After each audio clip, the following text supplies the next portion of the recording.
நம்ம சென்னையில் ஈசிஆர் பக்கத்தில் இருக்க கோவளத்தில் வீக்கெண்ட் டைமை வேலிடாக ஸ்பெண்ட் பண்ணலான்னு நானும் என் ஃப்ரெண்டும் கோவி சர்ஃப் ஸ்கூலுக்கு போயிருந்தோம்.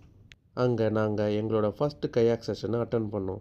எக்ஸ்பர்ட்ஸ் எங்களுக்கு ரொம்ப நல்லாவே எப்படி பெடல் பண்ணணும், விண்ட் டைரக்ஷன் எப்படி புரிஞ்சுக்கணும், ஏதாச்சும் பிரச்சனை வந்தால் எப்படி பொறுமையாக ஹேண்டில் பண்ணணும் எல்லாத்தையும் சொல்லிக் கொடுத்து எங்களையும் சீஷோரில் அவங்க சொல்லிக் கொடுத்ததெல்லாம் ப்ராக்டிஸ் பண்ண வச்ச அப்புறம்தான் எங்களை சீக்குள்ளேயே அலோவ் பண்ணாங்க. கூடவே ஃபஸ்ட் டைம்ன்றதுனால எங்கள் சேஃப்டிக்காக அவங்களும் கூடவே வந்தாங்க. இதை டீட்டெயிலாக நான் என் சேனலில் வீடியோ செக்ஷனில் போட்டிருக்கேன். வேணுன்றவங்க கீழே இருக்க ரிலேட்டட் வீடியோ செக்ஷனில் போய் பாருங்கள். பெடல் ப்ராக்டிஸ்லாம் ஆல்ரெடி சொல்லிக் கொடுத்ததுனால எங்களால் ஈஸியாக பெடல் பண்ணி கடலுக்குள்ளே போக முடிஞ்சது.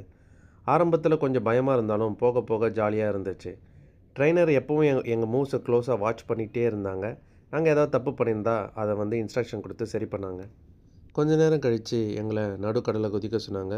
நாங்கள் முதல் முறையாக கடலில் குதித்தோம். இந்த ட்ரைனிங் எதுக்காகனா, ஒருவேளை நீங்கள் தனியாக கயாக்கில் போகும்போது நீங்கள் கடலில் கவிழ்ந்துக்கிட்டிங்கன்னா எப்படி உங்களை காப்பாற்றிக்கிறதுக்காக இந்த ட்ரைனிங் கொடுக்கப்பட்டது.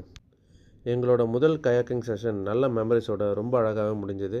பெடல் போட்ட களைப்போடு நாங்கள் கரையை சேர்ந்ததும் கொஞ்ச நேரம் கடற்கரையில் விளையாடிட்டு நாங்கள் அன்றைக்கி கிளம்பிட்டோம்.